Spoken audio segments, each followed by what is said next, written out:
Yo, what's good, everybody? It's Josh Sheckberg, and always my good friend Kenny. How you doing today, sir? Okay, There we well, go. that's good. That's Chill. I good. hope everything's active. Yes, sir. Yes, sir. Today we got a special guest, the one and only Mr. Donovan. How you doing today, sir? I'm having a beautiful day and I'm excited to be here. Thanks for having me. Yes, sir. Yes, sir. So, unfortunately, this week I didn't have enough time to make tea, so your boys just drinking water. But how are the cigars? What kind of cigars are you guys? I'm not even a cigar expert, so I'm not even gonna try to act like I know a different kind. But is there a specialty to the cigars you guys are taking right now? I have no idea No, how to this say is any of these words. Unjuni? Is June? Do you know how to pronounce Unjun? that, King? I didn't see it, but I mean, it doesn't really matter. There it is. Give it Okay, a whack at it. Kanju. Unju. Joe. Joe. yeah, Conjono, Um, Conhono. it's in the top I left don't know. corner. It's delicious. Joe. Well, I'm curious, Mr. Donovan, when did the art of smoking cigars, how did that enter into your life? Mm. In my first, after college, my first professional job, when I started making some actual like decent money, this was in 94, 95. My victory dance every month was a cigar. So that was my Oh, passage to adulthood and professionalism was to get a cigar every month. So that's where it started. That's awesome. That's awesome. yeah, Kenny, when did you start? how you smoke. Oh, That Do you remember the first one you bought? Hora de Oro, and I bought it just because it had a really cool sounding name. Okay, very nice. oh man. Oh man. What was it for you, Kenny? Do you remember your first one? Yeah, my first one officially, I believe, was at a friend's house. He invited me. I don't know if it was he that invited me, or somebody else. And I went to his home and he offered me a cigar. And I've been smoking it ever since. What's going about maybe roughly 8 years now. It's not bad. That's not bad. That's so Trump getting elected kind of motivated. No, I'm just playing. Uh It was around that time, yeah. it was 8 years ago. Yeah. Yeah, No. Dude, I've smoking cigars has been one of those things for me where it's like a lot of my close friends smoke cigars. I mean, Kenny, you remember when we used to go with Ben to the garage and then Kyle? It's like there's yeah. always that desire to want to do it, but I think 2025 will be my first year where I think I actually will smoke a cigar. No, So nice. Yeah. gotta figure out when the exact date is gonna be, but when it is, I will switch over to the other side. The, But the one thing I've learned in small business and entrepreneurship and everything else is there's no tomorrow, just go today. The best time to do it is today. God willing. That's what Kenny always says whenever him and I hang up over the phone, I'll always be like, because I'm the optimist side, be like, hey, I'll see you next week, Kenny. And then he's like, God willing, that reminder Yeah. of you never know. You know what I mean? Sometimes it makes you not want to hang up the phone when you hear something like that. You're like, maybe we should talk a little bit Okay. longer. But yeah, but well, Mr. Donovan, I know you and I kind of got to sit down a little bit and kind of hear your story. There's no really agenda to kind of how this kind of works out, but our hope is just to get to know you, and at the very end, we can talk a little bit about your business. But would love to get to know Donovan. So maybe just love to hear about your upbringing and just kind of what Sure. that journey was. And I know you and I have talked a little bit, so feel free to restate things that you've heard, and then we'll kind of go from there. Yeah, I'll keep it kind of simple mid uh, because we only have a limited amount of time and we want to keep some engagement here. Let's see. I grew up in a very Christian household with very conservative parents, both military. So and I was born in the mid '70s, so very Gen Xy, and had that kind of very traditional, low lower class, poor upbringing, where you had to work for it, and if you wanted it, you had to go make it happen. So, but that's kind of got me up through high school. I wasn't a wild kid, but I definitely enjoyed being a little different to my own beat, march to the beat of my own drummer. And I enjoyed finding the fun in life and never taking it too seriously. Got me to college, where I know you and I had discussed. Did a lot of ministry. Went to school to be a minister, and did that for a little while. Kind of I call it my pre-life crisis in my early 20s, where I decided that I needed to find who I was as an individual. So I took a very long spiritual journey at that point, and I Yeah. think I came out for the better. Nice. And I love being an entrepreneur. We mentioned that, but I've also worked middle management. My dream goal when I was younger is to be middle manager. So I worked for Hmm. that, found my love of entrepreneurship, and I've been running that almost 20 years, mixing and matching between the things. But that got me up to today. Yeah. Yeah. Yeah.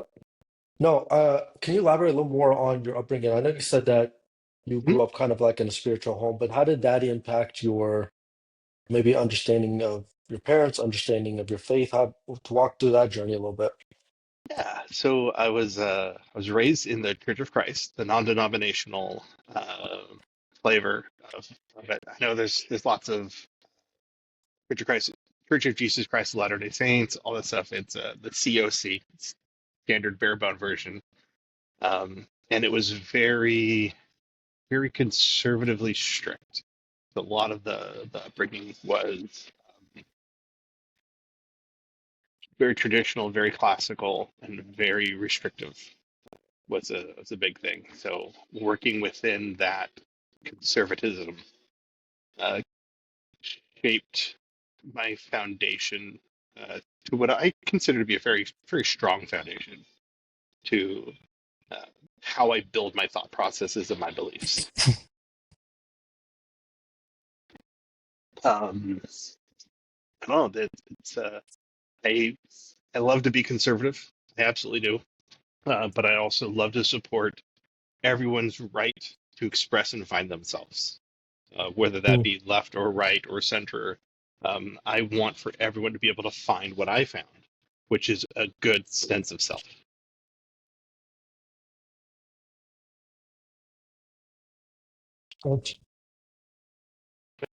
No, when you're talking about your upbringing being conservative, Christian influence, the COC, that's the was it Church of Christ? Is that what it is, right? Church of Correct. Christ. Yeah.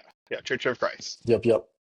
Uh, I know. Is the language of fire and brimstone? Is that kind of the alleyway of kind of your oh, upbringing, or oh yeah. Uh, everything, you're guilty of keep going everything on right that? off the bat. Now, the hellfire and brimstone approach was you're wrong of everything. You're never worthy of anything. Uh, so you got to earn it, and then you can earn it up to a point. Then you have to know to let go and let God. So you can walk as hard of a life as you want to get there, but you're never going to make it without that forgiveness and that price that was paid.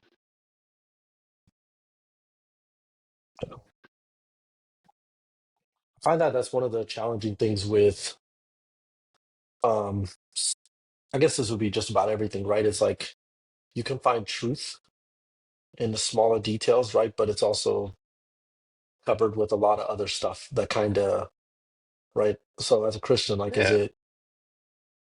is forgiveness, like, is what Christ did important? Is absolutely right. So like Oh. that could be true, but then you add on all this other extra stuff, right? And Hmm. you can't really.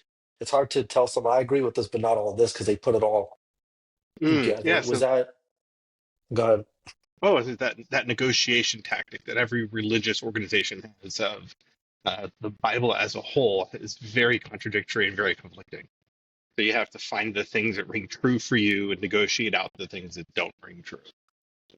So those conflicts that are inherent in the scriptures, you just gotta like, well, spare the rod, spoil the child, or I'll forget their phrase for that. But, you got left and right. You got one way to do it and another way to do it, and it's all in there. So negotiate out which ones you want.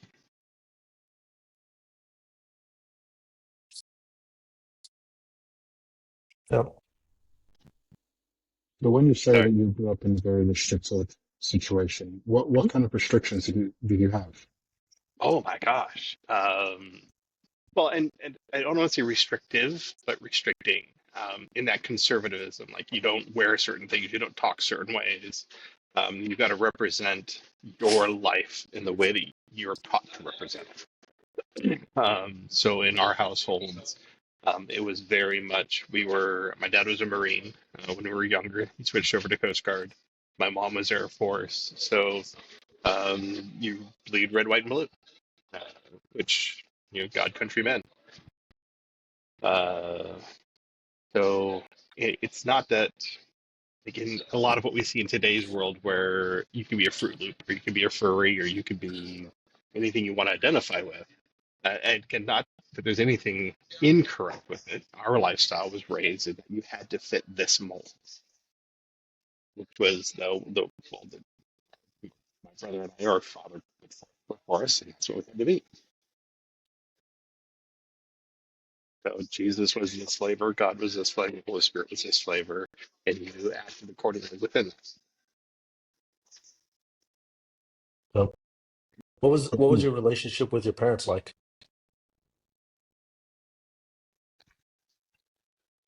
Contentious?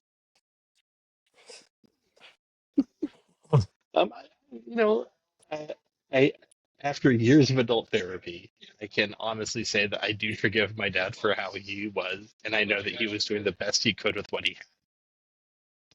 And he had a hard life. I look back and I learned about, what his bloodline was doing. It was hard. So, uh, and any Gen X person will tell you it's just life, and you can learn to deal with it.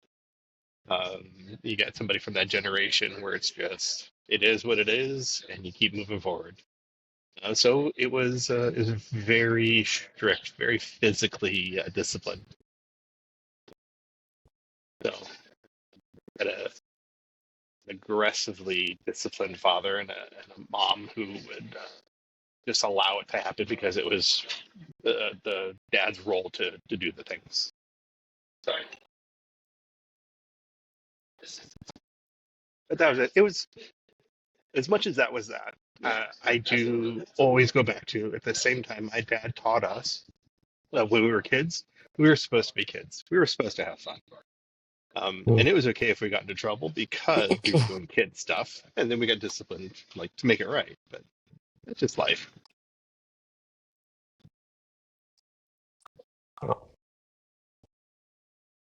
I feel like that's one of the things that so I'm reading a book right now, and in the book it's talking about how there is a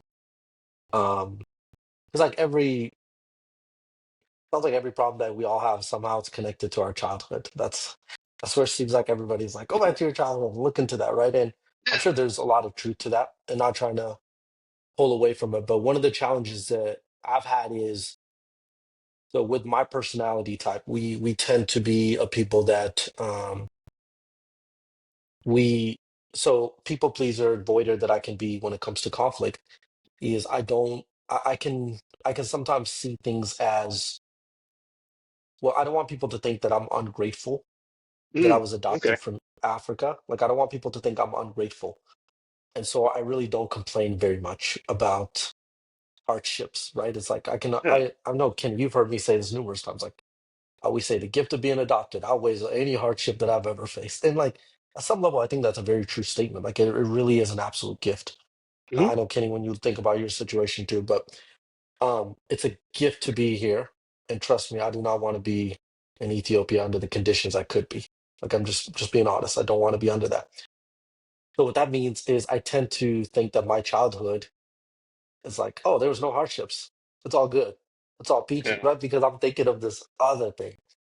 But the challenge is to be able to look at that and say, okay, it is possible to still be grateful for the life that I have. And also at the same time, realize that there were things in my upbringing that were not okay, that Yeah. did impact me in a certain way. That's something that's very hard for me to do. And it sounds like when you talk about your father, that's where you're like, that sounds like what I'm hearing you say is like, you've been able to reflect back and see things as they were. Like to hear you even say, almost like he did in areas, he did do the best that he could where he could. Hmm. Yeah. I think comparison is always the thief of joy. So to say like, and like it could be this way, or it could have been better, or it could have been worse, doesn't matter. It is what it is. How do you process it within you? Then how do you make it good within you so that you can move forward? And not that you just ignore it, because that's always unhealthy. But you have to face it and deal with it and become the person you were supposed to be with that foundation that was laid for you. When we're kids, we don't have the ability, we don't have the frontal cortex or even the rights to dictate how we're supposed to be raised. That's our parents' jobs, and um, I like uh, to look at, hey, being adopted, like somebody actually chose you. We just got stuck with the people we got. Like you were wanted. So Well, so anyway, um, yeah, there's the when you when you when you're given the uh, I think I think we talked about this in the past. I talk about it all the time. That Chinese proverb about the farmer and the horse. mhm. Are you guys familiar with Uh, that one? Okay. Um, it could be Yeah. good. It could be bad. You just don't know. Time will tell. You got to wait and see. So every time you get an input, you get as an adult to reflect on it and to go through the nuances of it and add it into your life and make that a part of who you are. Uh, my house is always being built. It'll never stop. There's a new wing of me being built constantly.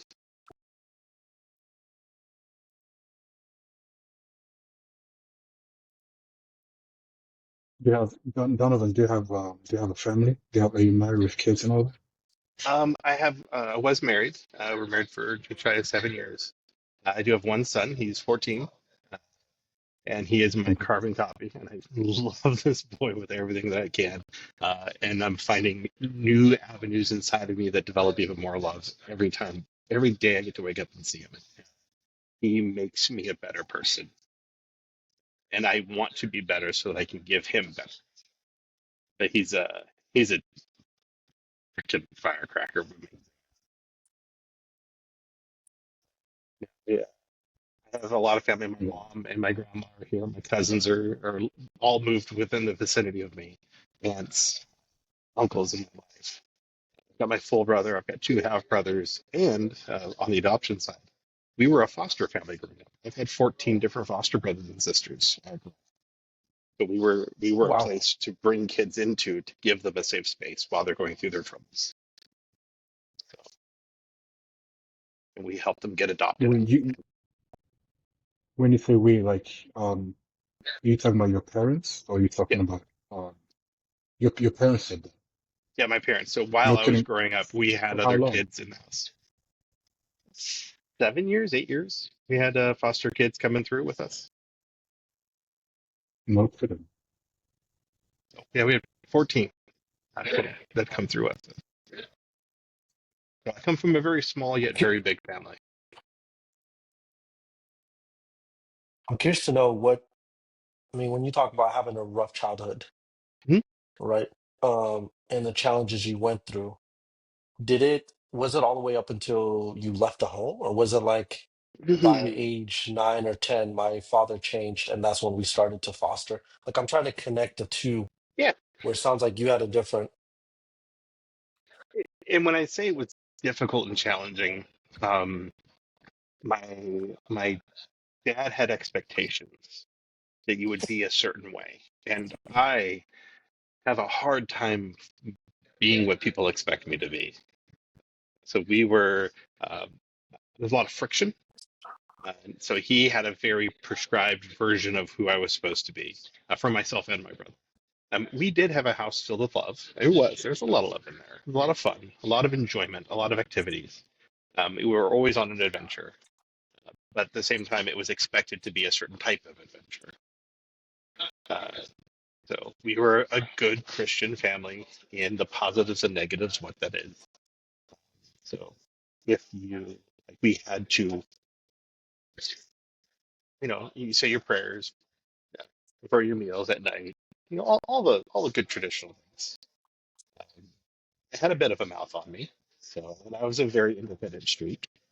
My brother, my full brother that I have, he was an X Games guy before X Games were around. So if there was a tree to jump out of, or a house to jump over, or a bicycle to go over and jump with, or skateboards to ramp, he did them all.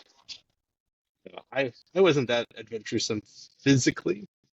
I'm a klutz. I trip and fall over my own feet, but he's pretty gifted, I What the feel hell are you like. talking about? You're an entrepreneur. That's like that's adventure and It is. fucking I steroids. do a different kind of adventure.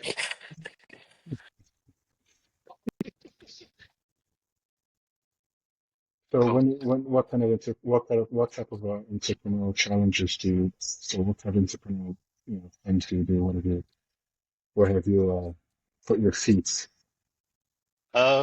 into? it's a lot of customer service retail-y type things. My brother and I started at a very young age. I think I was about 6 years old, coming on 7. We lived down the street from a golf course. So we would find golf balls and resell them back to golfers. We would go out in the fields and find balls they hit errant and clean them up and resell them. And that was my comic book money, stuff like that. So it was always, if you wanted it, you got to go out and find a way to get it. It's your responsibility to get all the extra stuff that you wanted in life. So did that. Um, my first business that I had was a cell phone beeper business back in 96, 97. Oh, I was Dang. business. You were like one of the dinosaurs from the fucking earth. This fucking beepers. Beepers. Did you witness Moses pick up the tablets? What's going on here? Dude, That's funny. how did the beepers go? it's a The it's a fun little business. And in the last 15 years, my ex-in-laws owned a beer and tobacco store, so I bought into that and ran here in Idaho. Liquor is state run, so you can only have beer wine shops, no liquor. So we had a beer and smoke shop. Uh, Worked through that, had fun with it, learned a ton about business. I moved over to the vaping business when that got big. And I had 3 retail Yeah. shops and distribution. So I had a warehouse and resold nationwide. I had 20 plus employees working for me. Sold that, and then now I do a poop scooping business with my kids. So, Can you elaborate a little bit on that business with your kids? How did it start? so my boy, his I name is Matt. assume you saw some poop on the ground and said I could scoop that shit up. Literally. Literally, And gets Literally, paid for literally, dude, I got the. Well, please go oh no, he wanted to make some money. COVID had come down. He wanted to buy a Nintendo Switch, and it was just okay. Well, like how do you get a Nintendo Switch? I grew up in the world where if you wanted it, you had to go make it. So it was on his responsibility to work to get that. And I'm of course the type of father that I want to be. Is it if my son wants to do something, I will make the road for him to travel to go and make that thing happen. I have no problem. I won't do the work for you. Hey God, I'll clear a forest if that means you got to do it. So he wanted to make some money. He tried to mow lawns. He was too little for that. So I had him scooping our dog poop for at our house. I could get paid for that. And our lawn guy had come over, and he was going to mow, and I had my kid was out scooping, and my lawn guy said, "Hey, it's like I wish everybody had someone who would scoop before I mowed." And this kid raises his hand, says, "How much is that pay?" So right there, our business was born. He started scooping for money. I was supporting him in that, and the dang thing grew to become our business.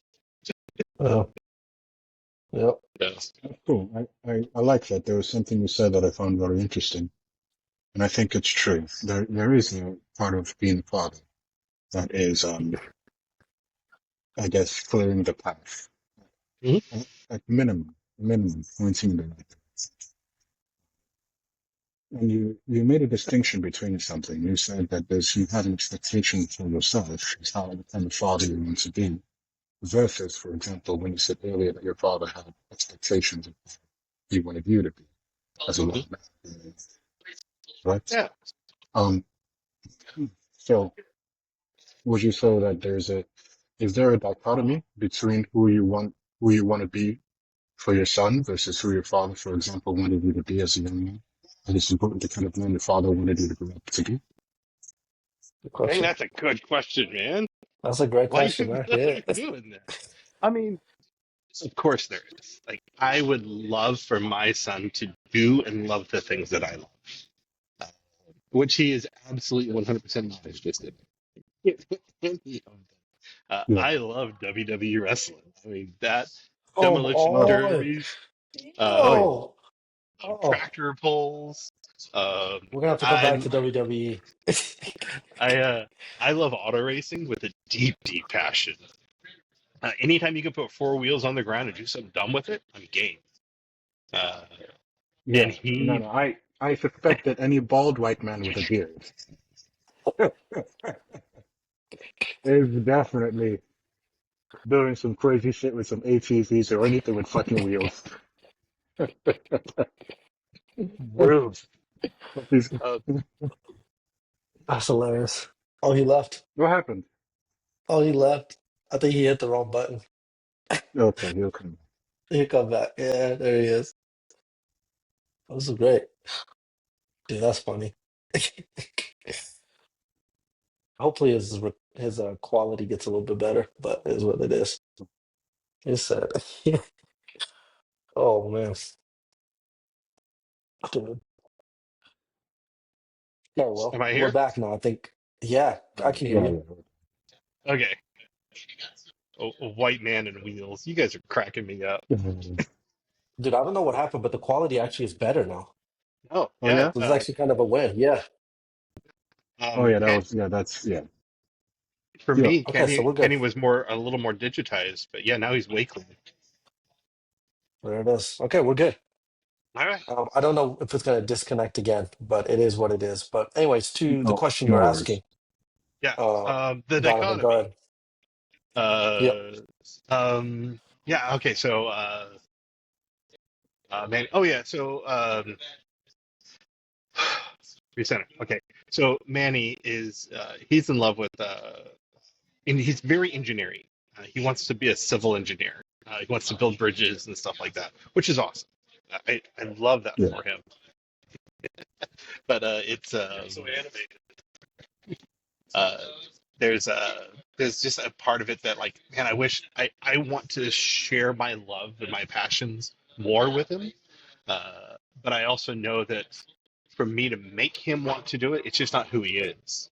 So when you talk about that dichotomy of the expectations that were put on me to be versus what I put on him to be, I try every day to take the aspect of he's not me, but he is a strong-minded, beautiful human being, and he's going to be amazing. So I want to put him in an environment where he can grow with that and be a part of it, and do it on his terms. So that's a difficult line to walk, um, because I want so much for things, but I also know that he's got to do it himself. He's got to be the person he's going to be.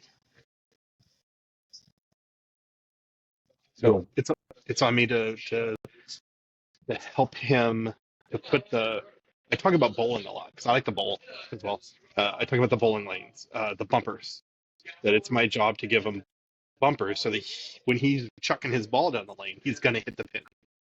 And then as he gets better skills in that, I widen it out and widen it out and widen it out, giving him more opportunities to miss, but to still not fail until his skill set is such that he doesn't need those bumpers anymore. Well done. Fantastic.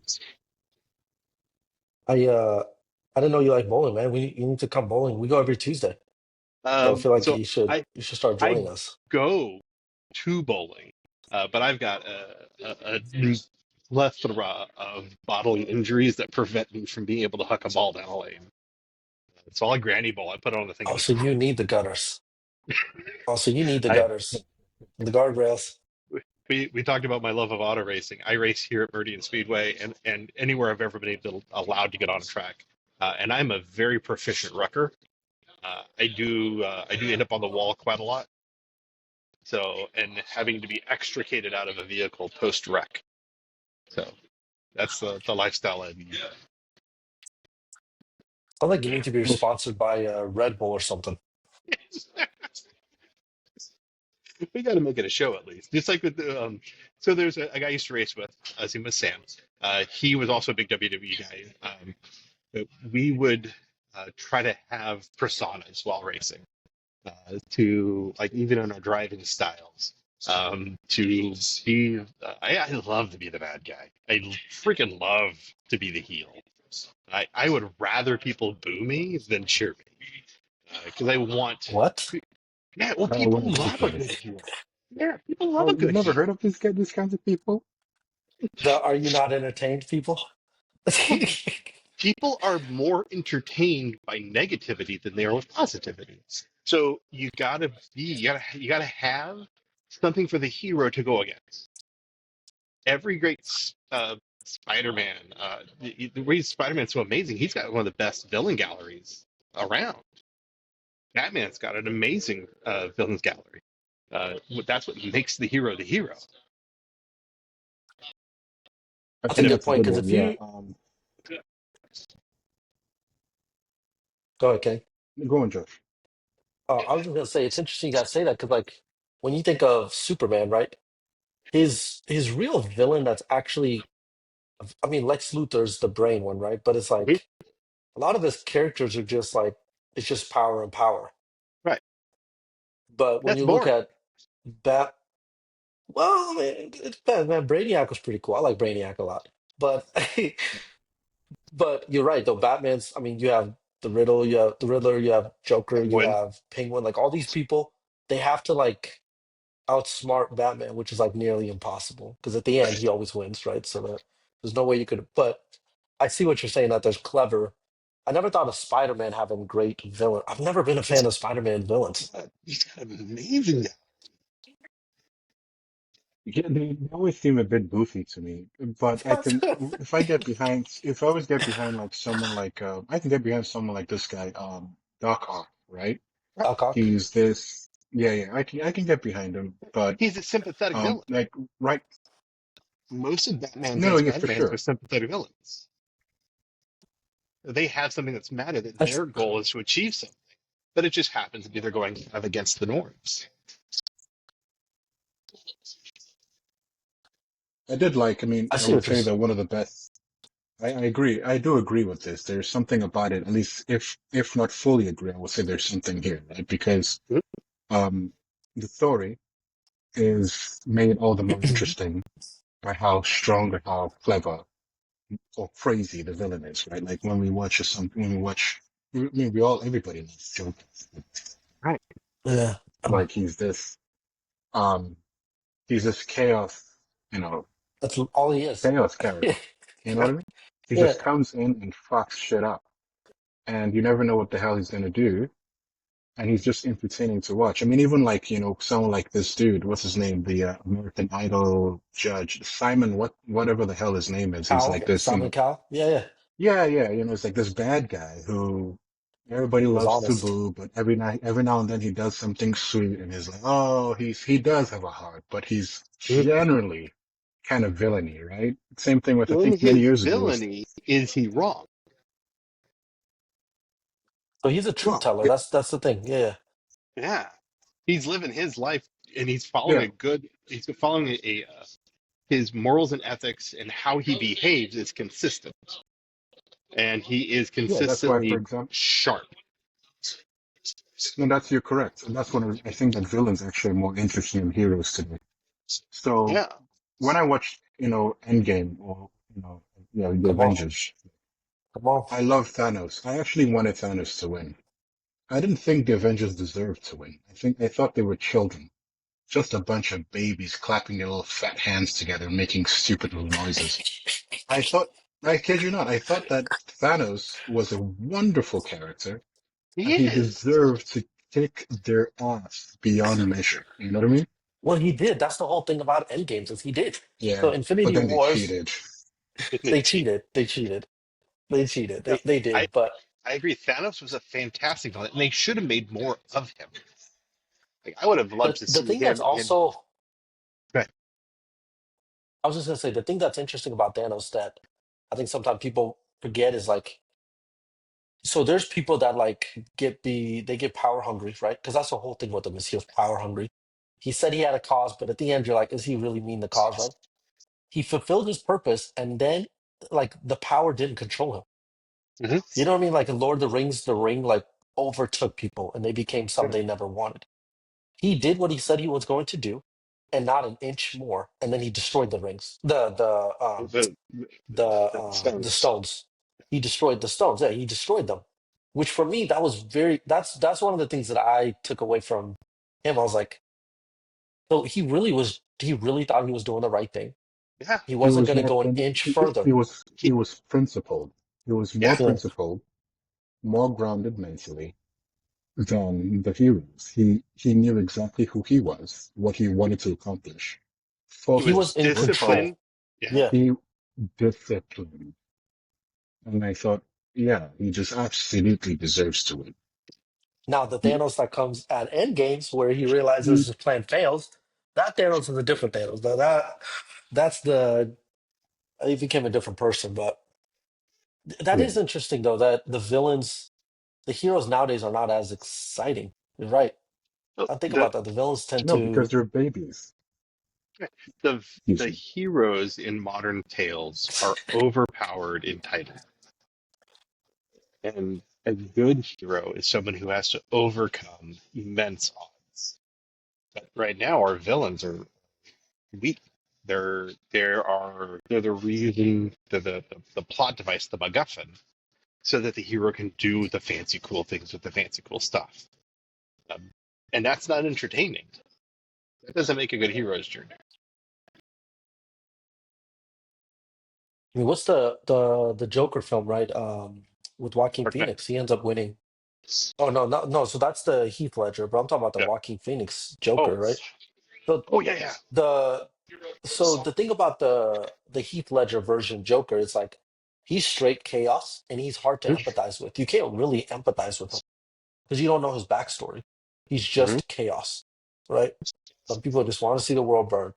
What made Joaquin Phoenix so interesting is that you actually got to see his upbringing. You see he gets abused. You see his relationship with his mom.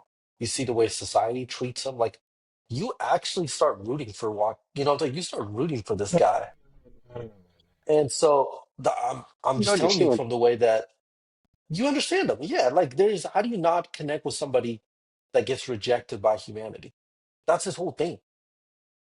Was he got rejected by everybody? How do you not empathize with somebody that gets I'm not saying that his actions are good, but it's like they developed his character to the point where you're like, I can understand why a person turns out the way that he turns out. It's Doesn't unfortunate that he make it got there. okay. When you fall through that many Yeah, Yeah, cracks in society. yeah, yeah, yeah. yeah. No, no, I agree. You're right. So we get a chance to see him and we can understand where he's coming from. However, Mhm. the Joaquin Phoenix Joker, to me, I think that he kind of brought a lot of those things in himself. Don't get me wrong, when you grow up with a parent who's abusive and so forth, I get that. That's not Yeah, particular. Like you said, you're born into the family that you're born into. You don't really have a choice in that. Mhm. well, But when you're an adult, right? When you're an adult, you make decisions for yourself. I get that bad things happen in the past, but I don't think that the past is necessarily the past should be used hmm as To a excuse your current. basically to excuse your yeah, courage. for You know what sure, I mean? So for sure. I think there was a situation where um some I think somebody handed him a gun to hide for Yeah, him or yeah. something like that. It's like, dude, you're a grown man. You're a grown fucking man. you say no. They don't want to hide the gun. They don't want to hide the gun. What is wrong with you? You know what I mean? So I don't know, man.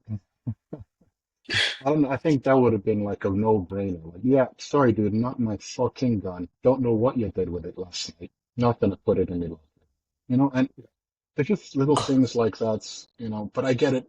I get what they're trying to do. For what they're trying to do, it makes sense. But I I find do it hard to sympathize with them.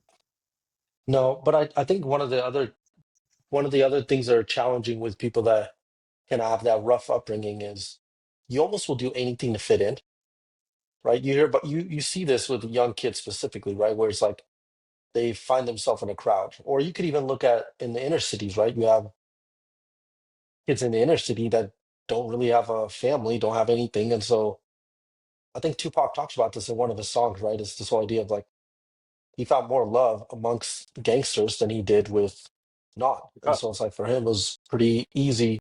I'm going to go in that direction. I think there's a little bit of that as well. But again, the reason I was bringing up the Walking Phoenix thing is there is something about like when you get to hear the backstory of villains. I don't know. There's a part of us that maybe I should speak for myself, but rarely. Maybe this is. I'll say it this way: when I see people do horrific things, villains doing bad things, rarely do I see something that I think I'm incapable of, that Mhm. people couldn't drive me to that level. I know it sounds weird, not maybe not to you guys, but whoever's listening might get caught off guard with this, but it's like rarely have I seen an evil action, right? That I thought I there's no way I can do such a thing. Mhm. Um, and I think there's something about when I watch something like Walking Phoenix or something where I think, okay, well, and I'm not trying to compare myself to that, but it's like I've had moments where I'm like felt really low, mentally feeling really, really low, right? And some external force entered into my life that kind of shifted me into a different direction. And I think even Donovan, when you talk about your upbringing, right, you've kind of hinted at some stuff that potentially like physical abuse could have been Mhm. something that was present in the home, right? And so it's like I'm curious to know for you, were there moments in your life, are there incidences that, are there people that you encountered that shifted you away? Not saying you were heading towards the walk, that Joker route, but it's like you had a rough upbringing. So what were some milestones indicated, maybe people that encountered you that helped you go into a different direction? So I keep I'll tell everybody. Um, I talked my victory dance, my first big professional role at college. Um, I lucked into having a role in a company where the two owners who were best friends created a working environment that was truly one of the best, healthiest working environments you could possibly get into as a young man. Everything they did, both the owners, every week would come through. We had multiple locations. I want to say 150, 180 employees. Um, and they would sit at your desk every week, one of the owners, and say, "Hey, Donovan, what do you need to be better? What will make you more successful? And what input do you have of this business that we can do that make this run?" That was a big part of everything they did. Um, and at that same time is when I was going through all of my inner crises, having that pre-life crisis, having that like, who am I? What's my faith, my religion? What's my moral and ethical pieces that make me the man I am? At the same time, I had these two individuals and their wives who were just amazing people. And then upper management was the same. Everyone was geared up. This is again the mid late 90s. Your typical pyramid of power in your businesses with owners on top and all the underlings right on the bottom. They lived the life that had that upside down. They were the fulcrum that everything sat on, and it was their job to balance it to make it successful. It all fell on their shoulders, not they sat at the top and ate all the wealth. So while going through who am I and what am I, had multiple role models in that for 2.5 years while I was there show me what a good person is. And not just people who said words, but people who lived a life, who were exemplary examples of what it meant to be a good man, a good husband, a good business owner. So that uh, in my life really helped me to find out what it would be to be that person. And then I lucked into so many things. Lucked into.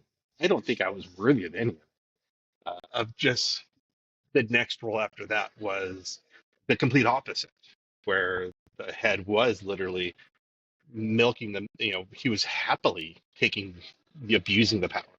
So to go from one to the other showed me the other side of that coin, which was a great experience for me because I knew immediately this is not the person I want to be when I grow up. So that helped through that tumultuous time in my life of getting out from the rules and restrictions of my family growing up, going to college, and finding that my belief system was not what I wanted to have in my life. Redefining all of that and seeing uh, in a 4 year period a completely different image and being able to read it better.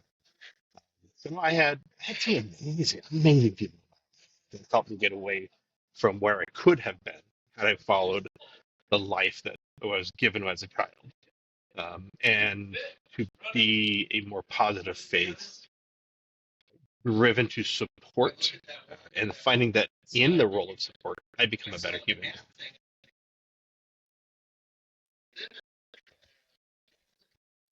And it set for me my own foundation of what I want. And telling other people what to be, admit. Yep. So say that last part again. So just to being a person who says you have to be this or you have to do things this way, to be that Yeah. author, I want to say authoritarian. Uh, Yep. yeah, I'm not. I don't ever want to be that. I want to. Like for my son, I'm never going to tell him who he has to be. As he makes those rules for himself, I'm going to make sure that he's able to be successful. And much rather do that. So I could have gone other directions. My brother, born and raised in the same house, had the same dad, same mom. He's a completely different human being, and that's good for him. And It's what he what? wants to be. Yep. Hmm. So, so as you're going down this journey, I know you said at one Mhm. point you were kind of heading towards the direction of ministry, and it sounds Mhm. like, I mean, sound like you went a different path. Can you elaborate a little more on that journey of college and stuff?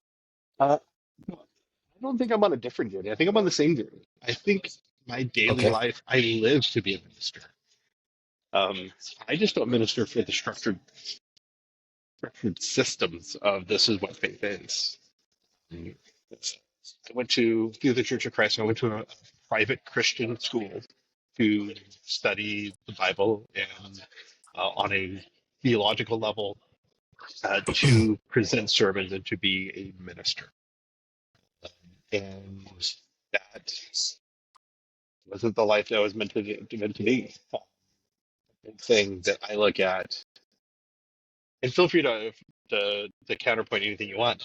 Uh, I I don't remember reading anything in the Bible about Jesus saying this is how church should be, and that this is how, like, three songs, two prayers, a 30-minute sermon, and you got to do these things. That structure, and you, other than tithing, things like that, which you're all supposed to do, and I'm happy to do those things. Um, I don't buy into the ideology that I need a structure to tell me what's good for my spiritual. He's Googling scripture right now. Look at him. He's doing it. Well, them is some fighting words. She just said some fighting words, Josh. Look at the size of these shoulders. They say, they say it's not the size that counts, sir. It's the motion of the ocean, some shit like. What's your thoughts on that, Kenny? Well, it makes bloody good sense. Yeah, you know. You make me fall out of my chair. Um, Well, it makes a lot of but sense. I mean, but uh, here's the thing, right? There's no, you're right. We have this, there's a tradition that, Christians have followed for um, roughly, what, 2,000 years now. And yeah, when you look through the scriptures, you know, yeah, you have some instructions here and there about what the gathering ought to look like. But I mean, we have a lot of specifics that in are more extra biblical, right? And mhm, then you have people who go back to the old Leviticus, the Levitical laws, and try to blend those styles into the modern day Christianity and so forth. But mhm. um, yeah, I'm the wrong person to argue against this because I really don't care. That's, Um, I love that. but Because I don't care what you do. It's great. If that works for you, go for it. I'm not going to rock you for that. Uh, but if you don't, no, you're not getting punished for that. well, punishment aside, there's a place, there's a friend of mine who's a pretty cool guy. Every time we chat, he says something like, Yep. um, Yep. it's all Oh, come subjective. on. And there's a line that I like from this show. I don't know if you know the show. It's called Landman. Mhm. Um, it's a great show. Oh, It's no, a I've great already show. seen It's it. about this dude. Oh yeah, you've seen it too? Just a couple episodes. I'm waiting to devour it whole. I'm It's a still great doing show. Goliath. And So, I don't think I haven't seen Goliath. Um, but he said, I just gave you a compliment and you Gen Z all over it. And I thought that's a fucking great line, isn't it? It's like, yeah, for sure. Like the idea for me is that all life is both subjective and objective, right? There are things that hmm are what they are no matter what you think. And there are things that we have the opportunity and the freedom basically to think around and figure out for ourselves. Um, but I don't think that, all practices are particularly equal. But at the end of the day, if you, um, every man must give an account for what he thinks and what he believes and so forth. But I think there is a place where, it's just fun when we can, I think, under the right circumstances, butt heads and throw fists, right? Um, hell yeah. but yeah, so I absolutely believe that. I think it's very necessary. But ultimately, yeah, everybody's going to believe what they want to believe, and do what they want to do. Um, but one of the most interesting things about life and conversation is are the verbal verbal fistfuls.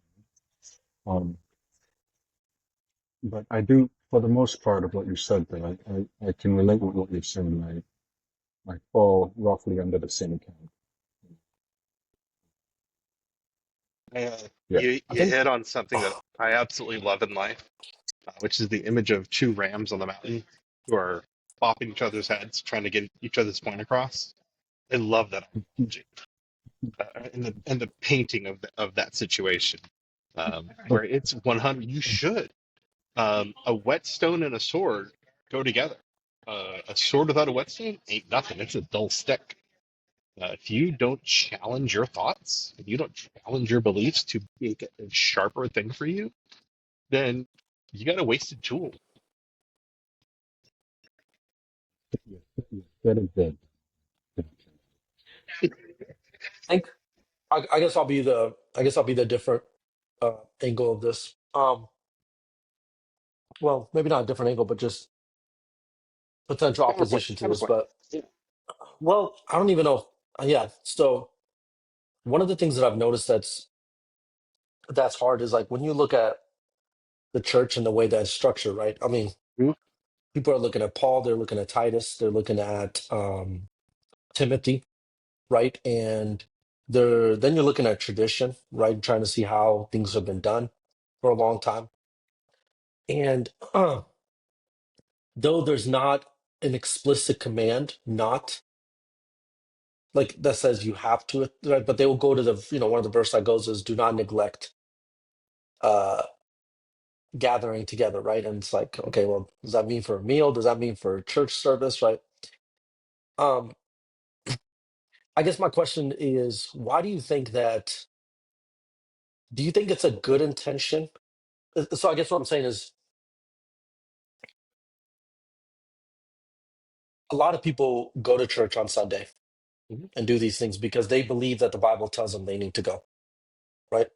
Mhm. And the other side of it is, it seems like it's a good thing to be a part of as well, Community. right? It may not be an explicit, yeah, community and things like that.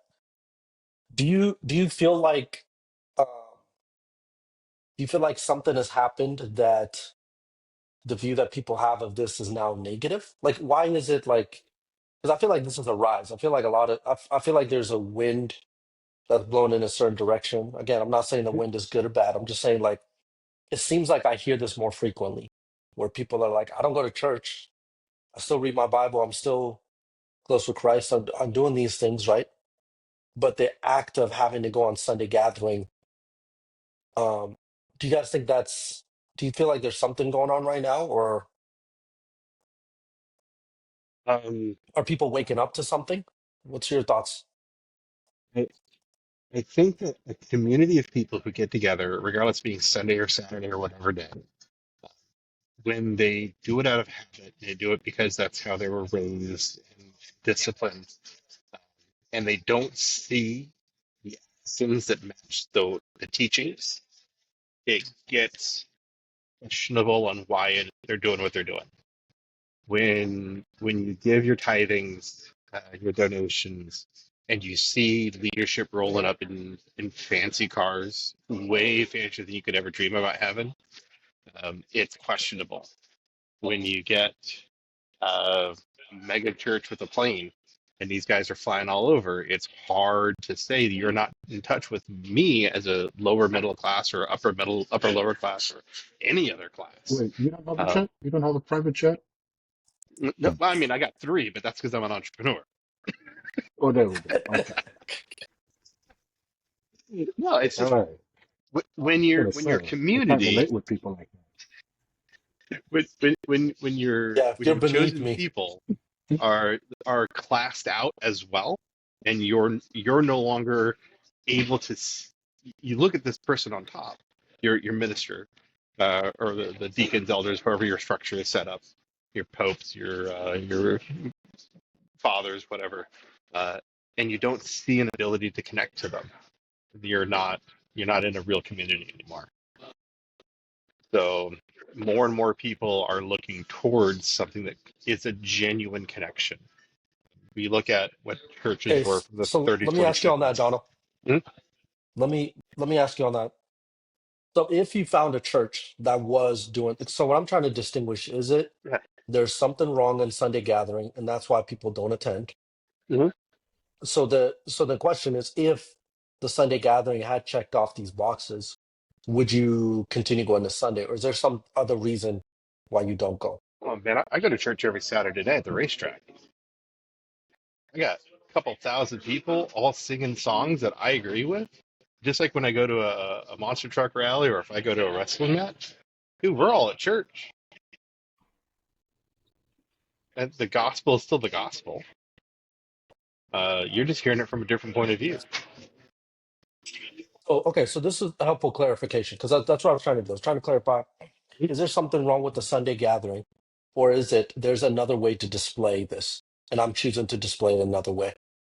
Yeah, I think that's what more and more people are looking for is that valued connection where they feel like they're a part of something and that thing is elevating them to a place where they're feeling enriched.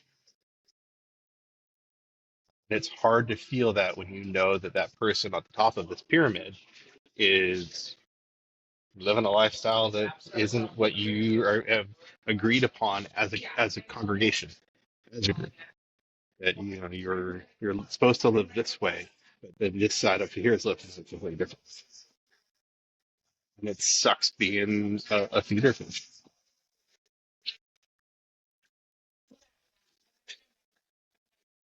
That's just me.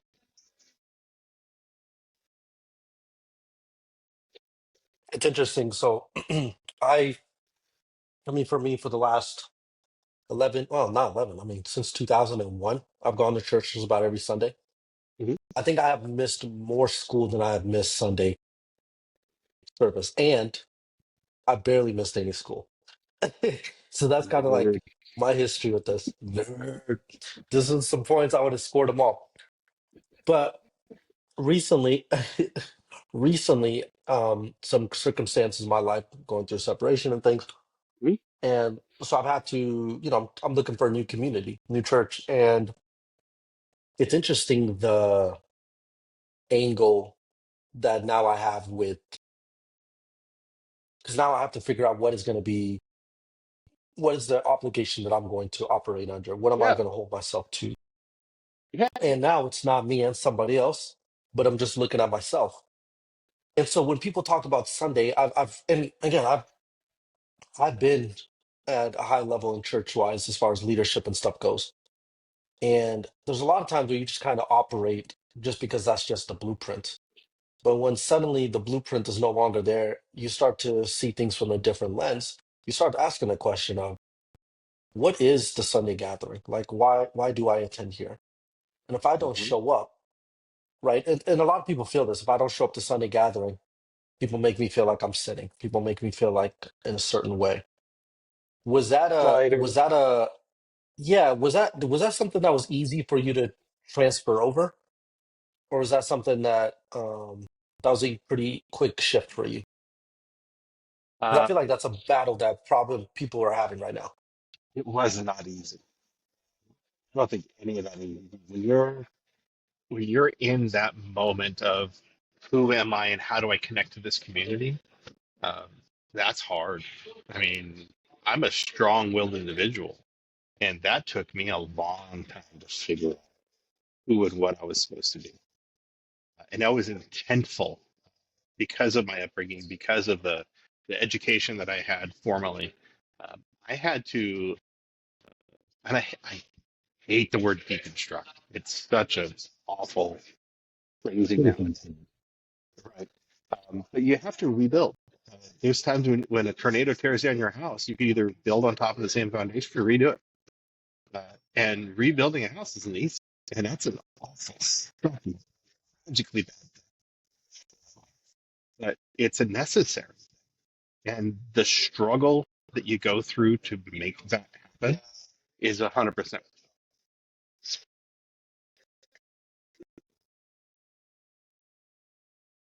So I think you're fortunate to be able to go through that and to have Kenny in your life to help you restructure.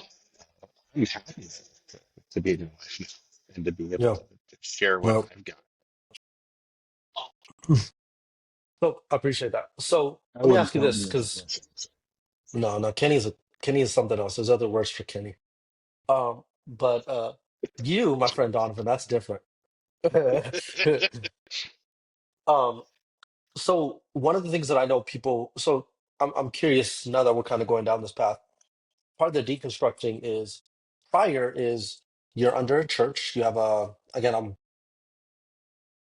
I can't advocate for every denomination out there, so I'm just going to speak generally, right? So you have a Speak church your own. leader, like you have your pastor. Yeah, yeah. Well, so you have your pastor, Hmm. right? And then within that, then you have the elders around him, right? Then you have your deacon. So there seems to be roles within the church that's supposed to be present to, was it Ephesians 4:11, right? It's equipped the saints for the work of the ministry, and you have all those shepherd evangelists. So I think one of the things that people would say is, well, if you're not in the Sunday gathering the way that people talk about church, like there's things that you're missing out. are there things that you would concede and say, hey, here are things that I am missing out on Sunday that I'm not going to get in other places? Do you feel like there's those things? So I want to say yes and I want to say no. Uh, yes, you're missing out on things because when you're in a big community, such as a church, whether your Sunday community is 100, 150, or if you're 3,000, there's something to be had plugged into a Just thing. for clarification, just for clarification, just for Mhm. clarification, because all of us Yes. understand there is a spiritual church that we're all connected to. But when Mhm. we say the church, we're specifically talking about a Sunday gathering for this sake of this Yeah, conversation. Sunday Okay, gathering. cool. Keep going. And I I talk just about, don't want I people use the to word, overhear what you're saying.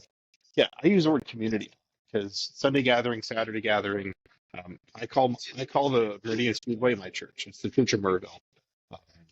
Because being connected to people who are fellowshipping with you, there's a rich reward to get from it. So if you're not participating in a group setting, you're missing that enrichment.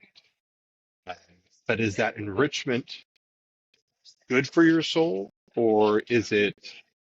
Are you eating a well balanced meal, or are you partaking of junk food? If it's not, if your community, if your people aren't giving you that fullness of becoming a better you, it's not empowering you. When you eat a really good steak dinner with your vegetables and your glass of wine and doing those things, and your body feels like it got something it needed, or is it getting filled with junk? So having that Sunday morning church should give you that power to go forward. I think you should do that big piece that you have to go forward. If it's not doing that, then it's not the thing for you. If you don't go to something, you are missing out on that fact that we as human, we need to have. Every major culture in the world is going to have some sort of gathering.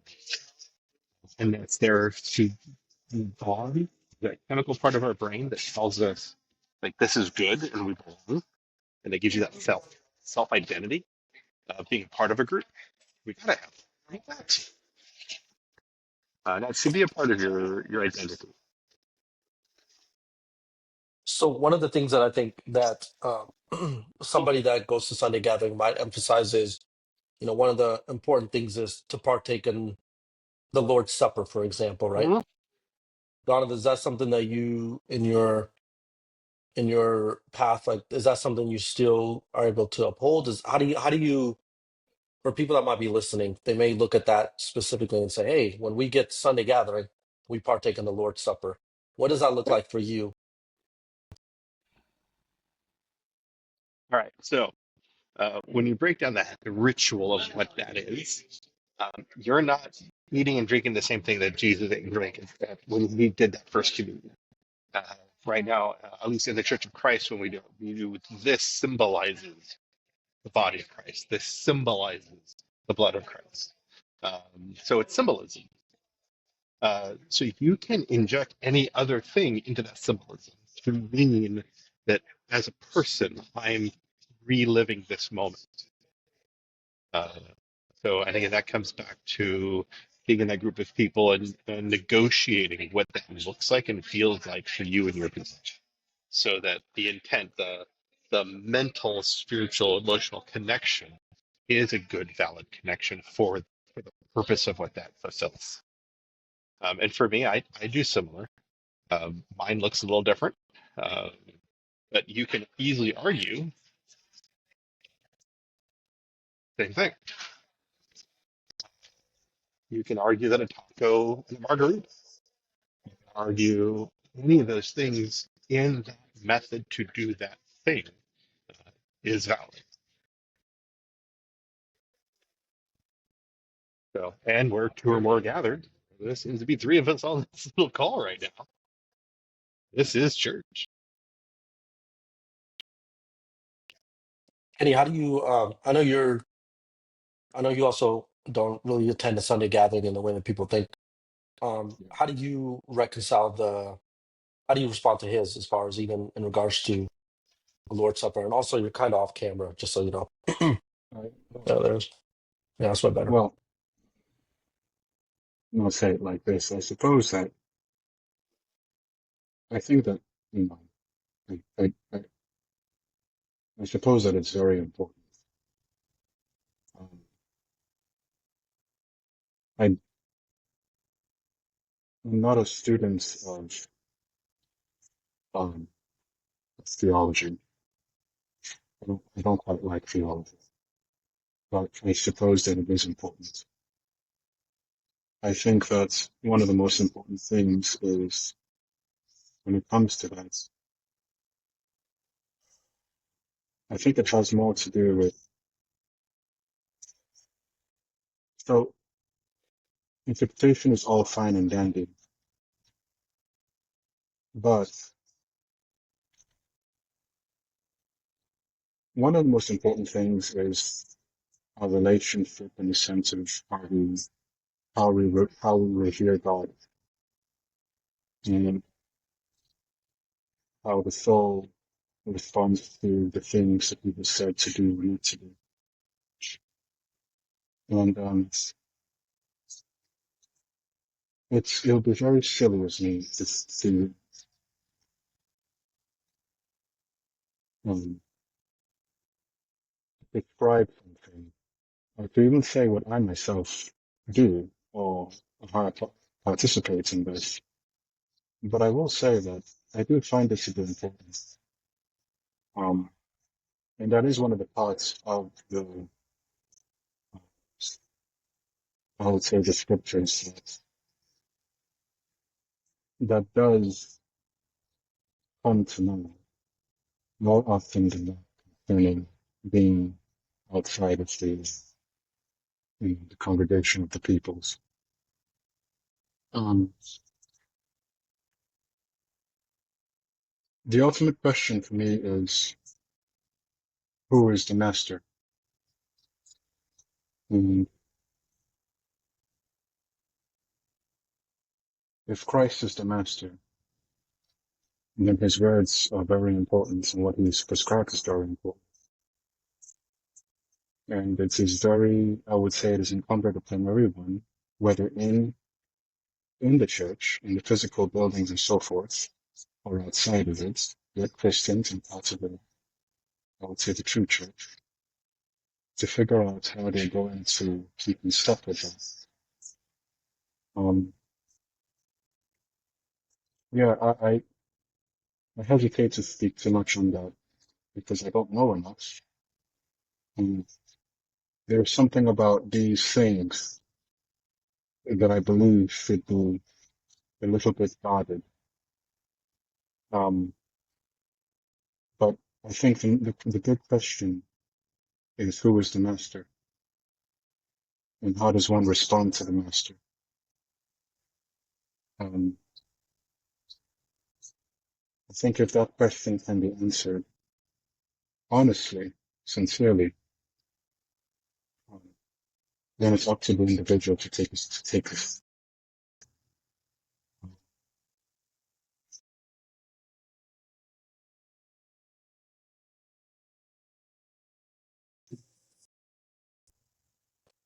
What?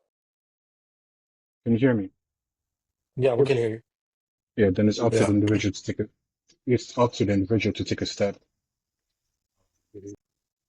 in all sincerity towards that obedience. I feel like the one of the challenges that I'm running to in my head is the so I'll tell a quick story. This has been a really rough season of my life, and there's some people that I've had to apologize to and have a conversation with, and these people happen to be non-Christians, right? And so they're like, "Hey, you're being hypocritical," right? And I'm like, "Oh, they're correct. I was hypocrite," and so then they kind of like went on to the direction of like, and again, the person didn't go back and forth with me. They just made that statement, so I got to respond. And in my response, I told them like, "Hey." the things I said are not less true because I don't walk in them. They just hold less weight, right? Because of the person that's delivering the message. The truth is still there, but the weight of it may not be, you know what I mean? Like if Dave Ramsey, not trying to get into, gave us financial advice versus I give you a financial advice, we could say the exact same thing. But when you hear it from Dave Ramsey, it does mean a lot, whether you agree with his plans or not. It's just that's the background. And I think sometimes that's where I struggle with um, some of these topics that we're talking about right now. It's where you can point to a lot of churches that abuse the authority, they abuse, right, and they take advantage of certain things. But that doesn't mean that the importance of it becomes less. It just means it's the messenger who's saying it can wait less, right? So if you have a terrible encounter with a pastor, right, every time that person talks, it's kind of hard to believe anything they say. And I think that sometimes can happen with upbringings as well, where you can have a bad experience, right? And they think, oh, because I've had a bad experience, therefore it must mean that this thing is less. And so that's kind of where I'm trying to get to with this church and the responsibility and should believers be a part of it. It's I know, Donovan, when you gave your example, right, you're using examples of, I mean, let's just say what it is, right? The language is prosperity gospel, right? It's you're going to these third world countries and talking about jets. I just watched a video today where this, I hate that it's in Africa. I should hate that it's anywhere, but I just heard it, hate it a little more that it's from Africa. But, but it's like, you hear it in every country or continent, but it's like this guy was talking to his congregation, and you could tell the congregation is in poverty. It's an Instagram group page that I follow. It just updates you on and stuff. So I hear it every day. And this guy said, in my dream, God told me tomorrow I'm gonna get $20 million. Sweet. Right? You could see something like that, right? It's like I never had dreams. the yeah. Uh pray God that don't come true because that's the kind of stuff next week he's gonna wake up 100 mil, you know what I mean?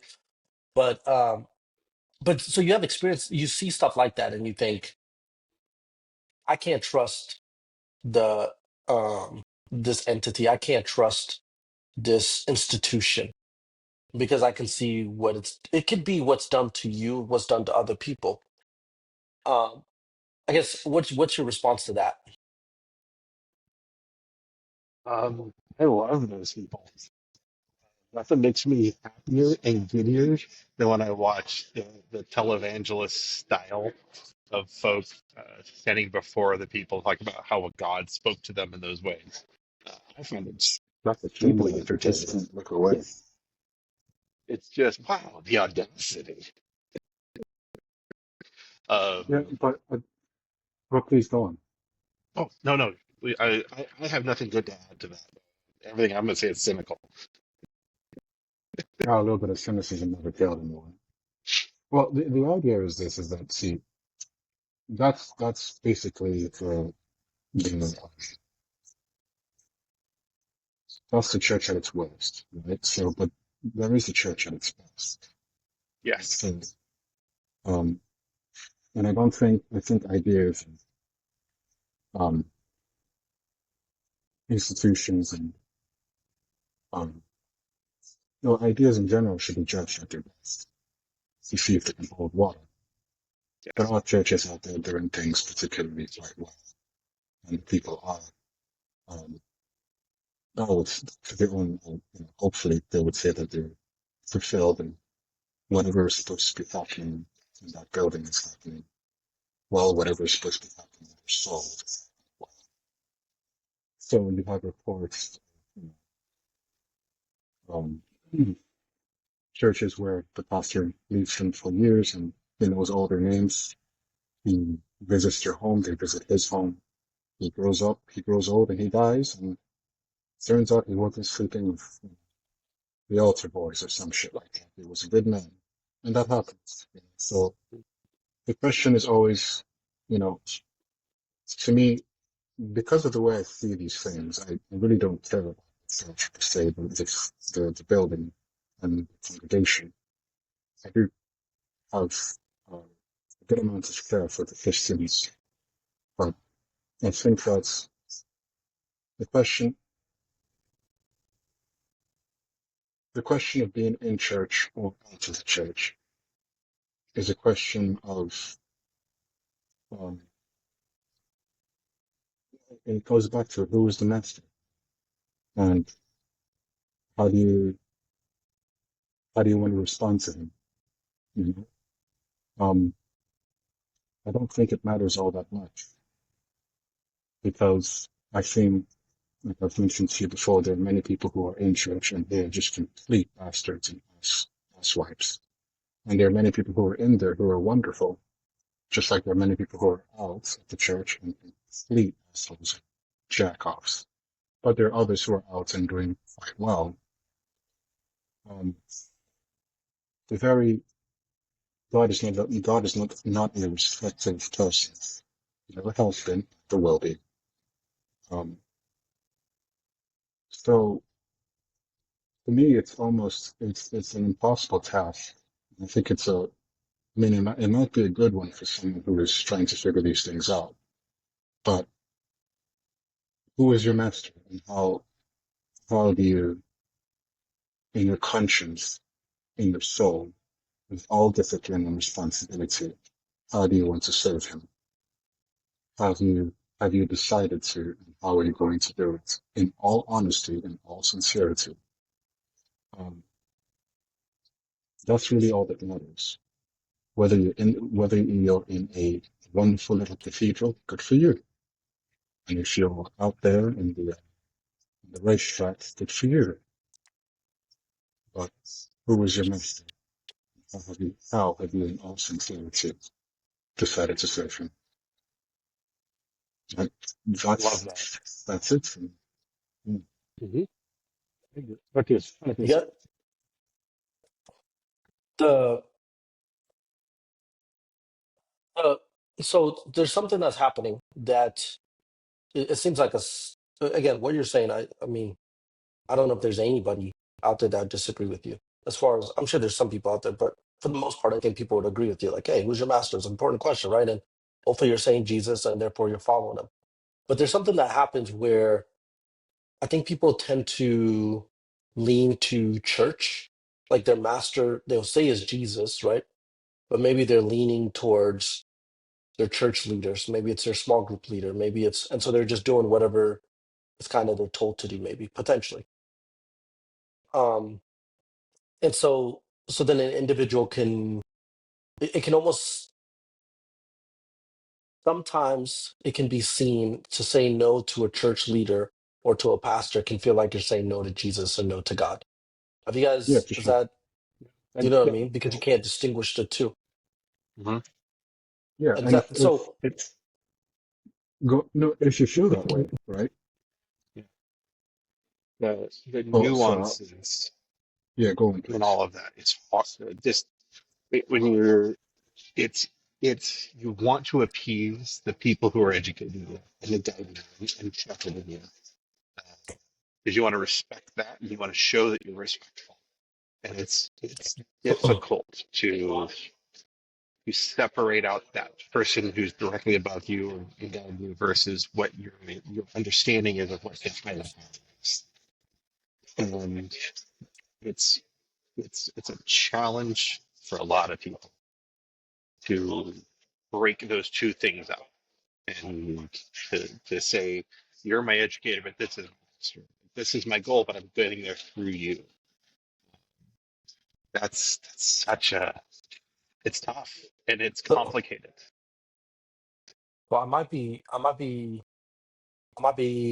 comparing these things and maybe they should be compared, but I'm going to take a whack at it.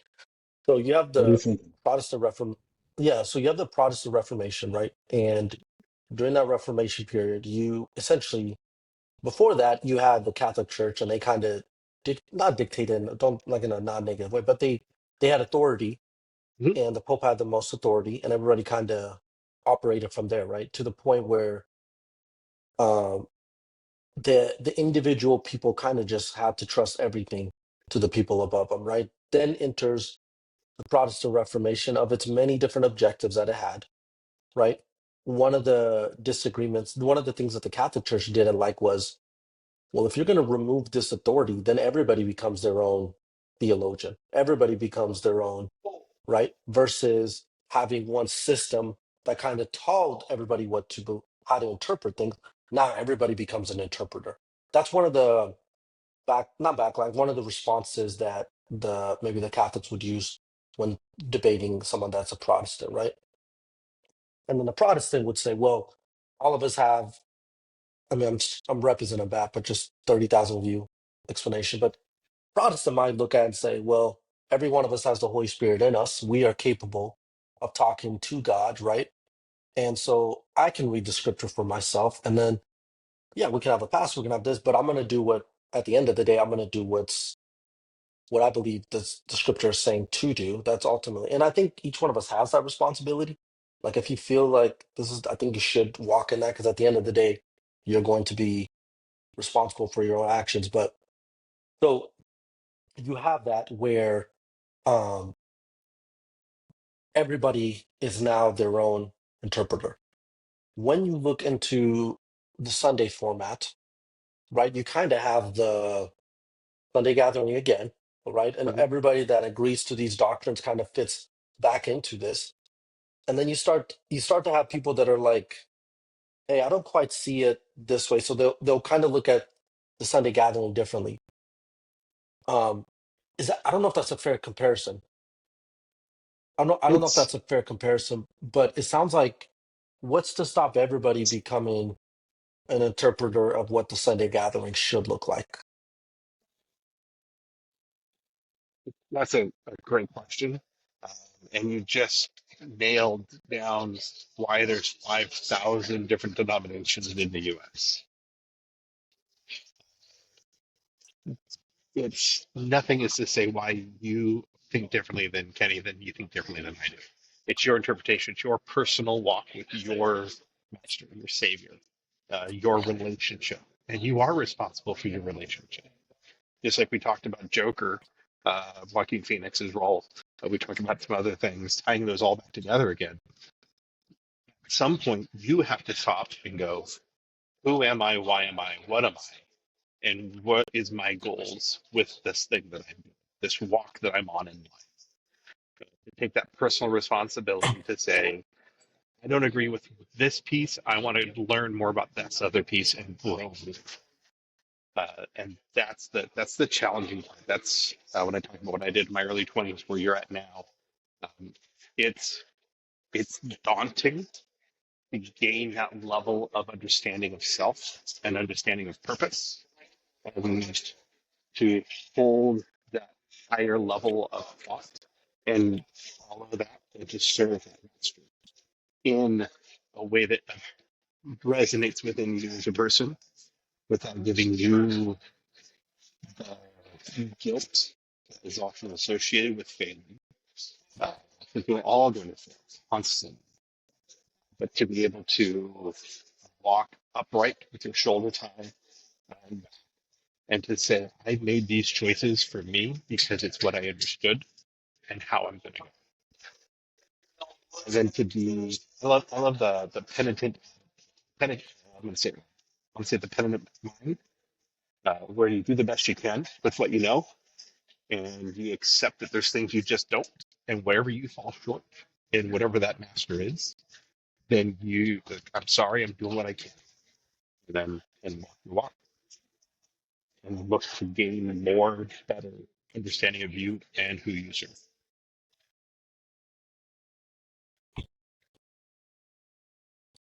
The big thing is you got to walk the walk, you got to learn, and you have to apply those things as you evolve.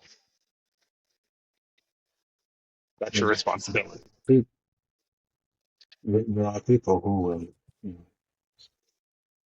I don't think that, you ever heard like you've seen a situation where, for example, there's like a, birthday party with kids. I think I've used this example with you. So there's like birthday parties with some birthday party kids are jumping around in the bouncy house. And some kid jumps the wrong way and flies out of the bouncy house and breaks his leg. And, and mother comes and she's like, "Oh my goodness, my kid is all died. Or, he's broken his leg. It's the bouncy house. We got to get rid of the bouncy house." No, no. Your kid just sucks at bouncing. Don't ruin it for the other kids. You know what I mean? Like, don't ruin it for everybody else. The bouncy house is fine. It's done nothing wrong, right? Like, Mhm. so it's kind of like that, I don't believe in throwing out the baby Uh-huh. with the bathwater. I think that freedom, if God gives us freedom, Uh-huh. there is a certain there are people out there who will, deceiving themselves or sincerely misunderstanding, one is better than the other, will do some fucked up shit and say some fucked up shit. Um, but it doesn't necessarily mean that that freedom is wicked. It means that people are people. And usually I would say that the wickedness lies in our own hearts. I find it hard to believe. It's very interesting because whether in church or out of the church, you bring people who have decided, who have chosen their master, following their master with all sincerity. They very much look very similar. They are different, but fucking little. A good friend of mine is an Orthodox guy, and he is tatted up. He is, you know, Uh-huh. bald, as bald as Donovan, and bearded up too. Well, not anymore. He cut his beard. Looks like a thumb now, and he he looks like a bloody thumb. But but he's a sharp guy, and he has a wicked, wicked good heart. And he's very knowledgeable about his Orthodox life and so forth. And we've had conversations, and we found out that we believe a lot of the same things. He came to it through Orthodoxy. I came through it through my own experiences and my own studies and so forth. But we both know who our master is. Um, at the end of the day, you really shouldn't. I don't think we should try to stop people. Right? Uh-huh. People. The law is there to stop the wicked. It's going to.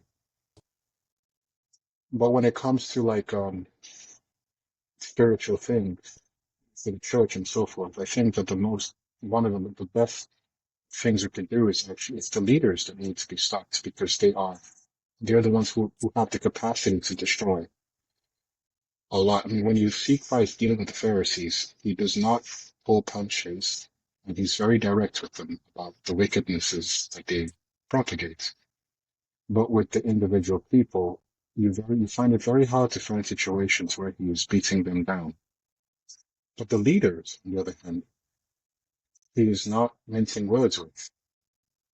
My point is simply that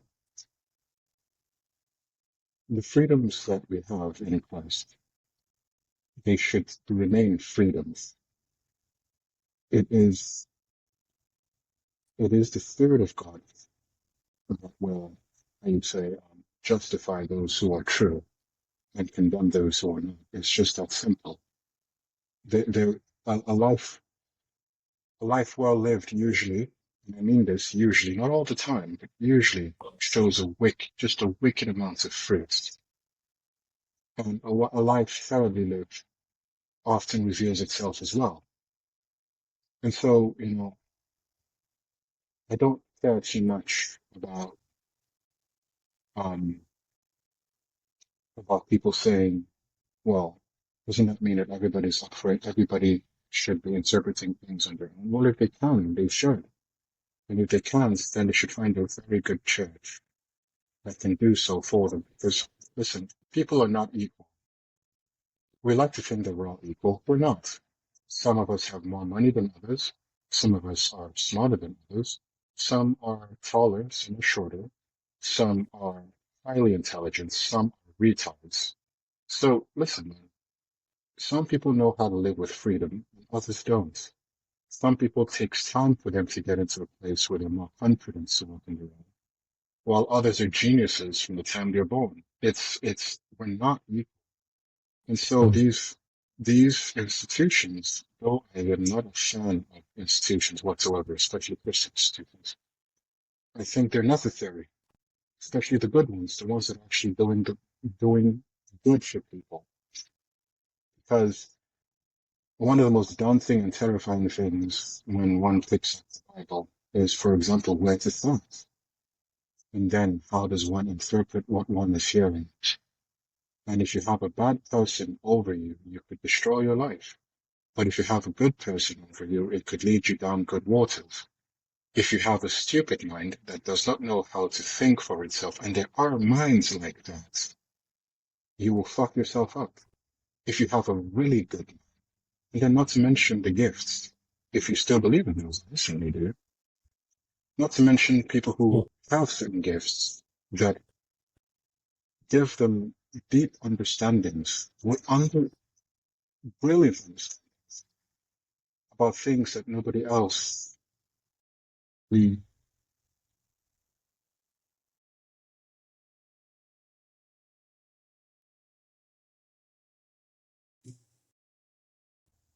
Well, Yep. yeah, things that nobody else would easily, well, yeah, things that nobody else would easily understand, find out.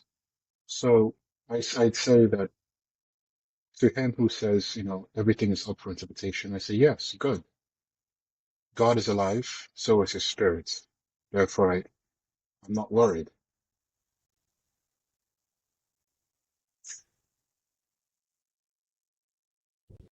I just want to say, I freaking love Hmm? this. You're you're amazing. I love the way you think. I appreciate it. I've had 3 glasses of whiskey before I came here. It's the whiskey chocolate. Hey, I've been scooping dog poop all day long, and this is number two. My, Um, I, I, I swear to you, I can't wait to find a cigar lounge where I can actually have a glass of whiskey. It's not legal here in Virginia.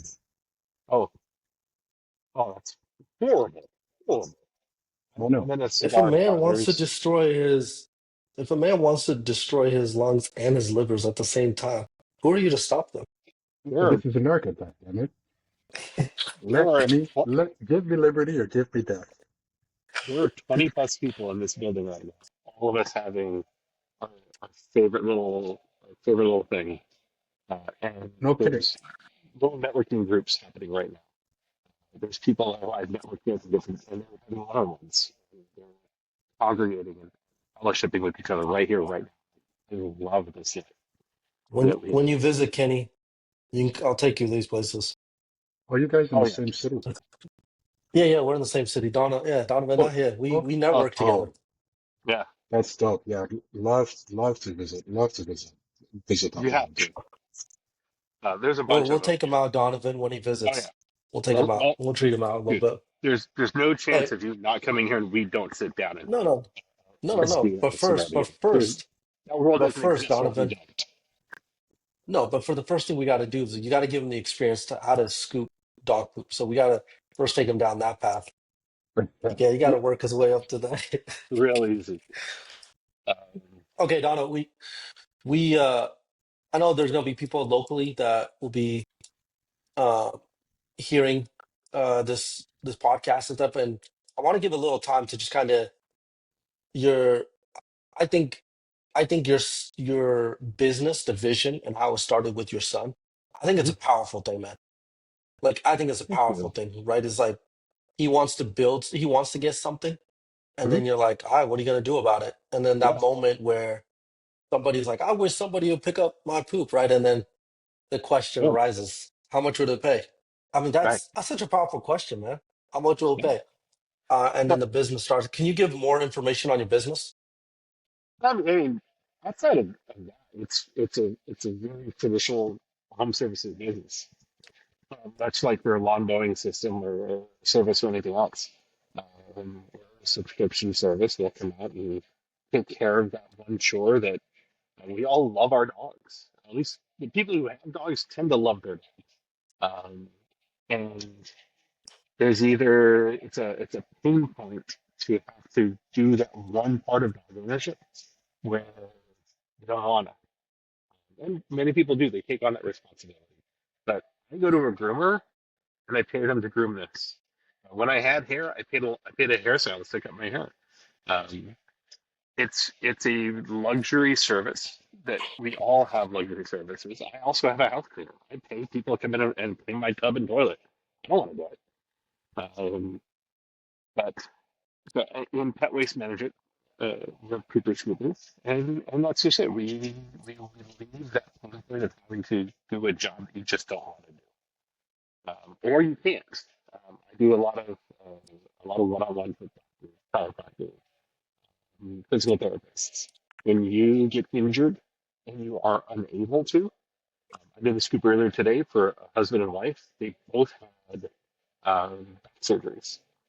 So just the chore of scooping, getting out there and hunched over and doing it on the lawn, it's difficult for them.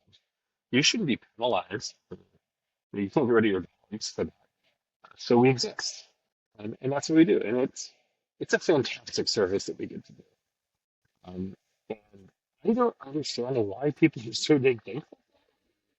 But there's so many people who are like, man, you've changed our lives between husbands and wives, spouses, parents and children, taking away that one piece that is contentious in their relationship to allow them to enjoy the thing they love, their dogs, each other, and to not have to worry about the pile that's out there making a yard. And dogs will step in it. They bring it back inside. So we'll help you keep your house clean and your relationships. That's it. I mean, Yeah. I go more into this is been way more of a conversation than I could ever have dreamed of 2 hours ago. You know, Let's go. Let's go. this is Well, this is this for me, and all honestly, the last what, hour and 45 minutes or so has been amazing. I am in love with this to yeah, dive I into those pieces of this, and we're obviously on three different journeys. This is amazing. that's true. That's true. Um, touch on that before I get. So one of my goals in this podcast, when I told Kenny, is my hope is to expose the world to Kenny, like genuine. So to hear you say earlier what you said about Kenny, I'm like mission accomplished. Kenny hates Dude, it, I but love it. I love it. But it's like that's literally my objective. Is like I want people to know who this guy is because I think you got a taste of the kind of person he is, and it's very different, but it's very there's a lot of wisdom there. I really think Oh, he's an 80-year-old man Get and off a my 6 year. penis, Joe. oh, Why do you have to kill it like that, man? Why do you have to kill it um, like that, Kenny? I'm trying to. what So I've you know how like seen. you know how people like sabotage relationships? Right. Yeah. Kenny does that. I get, Whenever people I, start complimenting him, he'll find some way to sabotage the whole thing. dude. Here's what I'm saying. Still waters run deep. And Kenny, you are given a nice, beautiful pond of in the mountains in that beautiful lake, and you know that your depths go all the way down to below sea level. Your contemplation and the way you're able to communicate that out has been amazing. This whole conversation. No comment, Kenny. Don't you dare say don't say Where anything, you Kenny. reserve and yet still give depth. It's Well, it doesn't really mean much. It's coming from a bald guy with a poop eater. yeah, who loves auto racing and wrestling. So yeah, let's go. Let's go. Uh I appreciate it, Donovan. Thank you. well done, well done. So Donovan, just last Hmm? second on your business specifically, where could one, how can people reach you? But two, what are the areas in Hmm. how far do you go out? So if you're in the local Treasure Valley area, micro on to Middleton, I cover the whole valley. Okay, So and then you can find where like this is for lawn dogs for the okay. lawndogs.com. Google or SEOs, you can find it. That's awesome. How long have Facebook, you guys been in Twitter. It's business? we're hitting officially since we registered the business and became a thing. We're hitting 2 years here in a couple of months, which is 14 years in dog years. So Yeah. Now that lawn Yeah, dogs with, that's is that a DAWGS I saw? just straight up. What? They're just the lawn Okay, dogs. dogs. Okay, All lawn. right. Actually, lawn. Lawn. So, Um, I didn't. That's Neither my son and I. When I say my boys are carving, I will. I will preach the amazingness of what my kid is. He's high functioning autistic, so he struggles in communicating with people and getting out of his norms. I obviously do not. I am a large personality everywhere I go, and I have a lot of repetition. But I am so thankful that he's in my life and who he is. His willingness to be empathetic and sensitive to all of the things has made me make sure that this business and who we are together reflects that. And really welcoming anybody and all people, regardless of any social status or physical status. It's a joy and a pleasure every day. it's really awesome to see the it's really awesome to see the relationship that you have with your son and like um even when you and I talk, like I know you work on it a lot, but it's like you clearly recognize this is you and your son's business together. And like Mm, I just think that's special, man. Like and yeah, I think one day I need to meet this guy. So but with that we'll kind of wrap up. yeah, Quick question for you, Donald. yeah, yeah. You got four people on the Mount Rushmore of WWE. Who are your four? I'm gonna give you mine.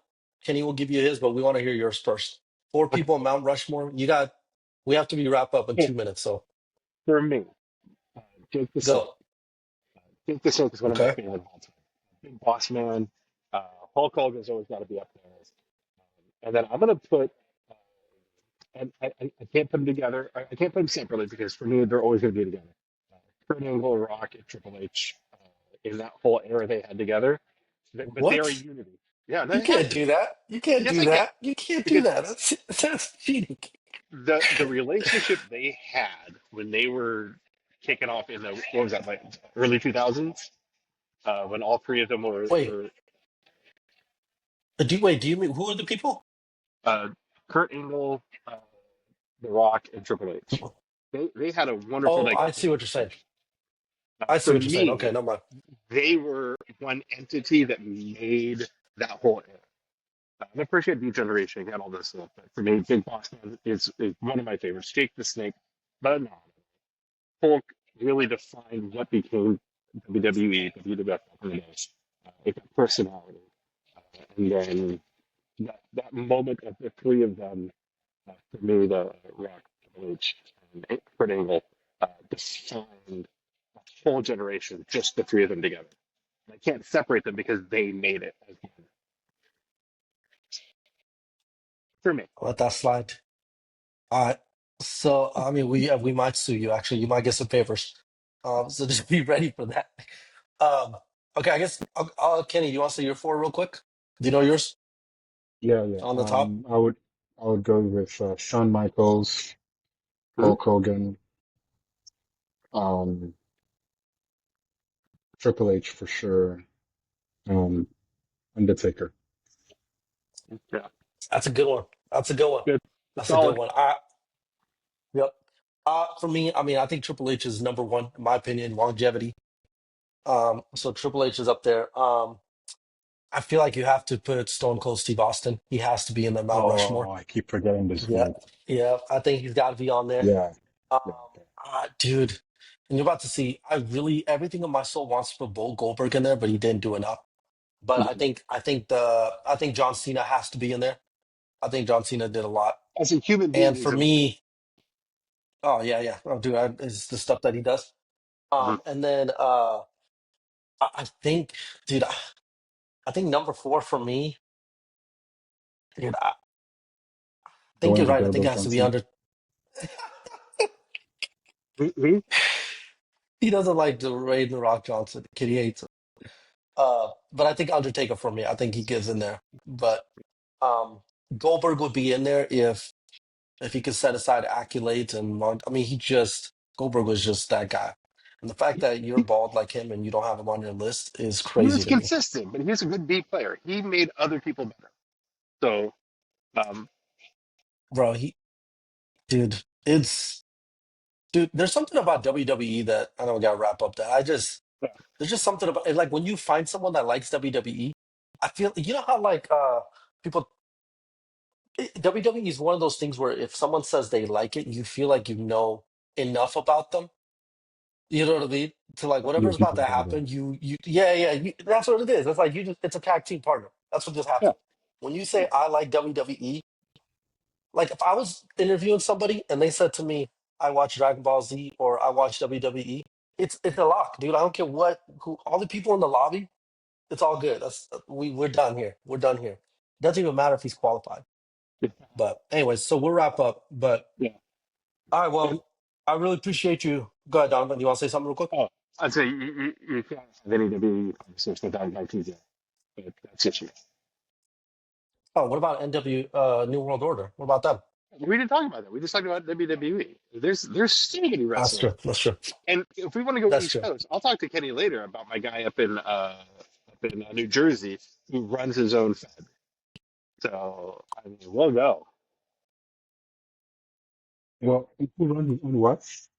His own federation. He's a wrestler. No kidding. Yeah, no, I know a lot of guys who are actually semi-pro and amateur. Like, no, I love this industry. It's freaking amazing.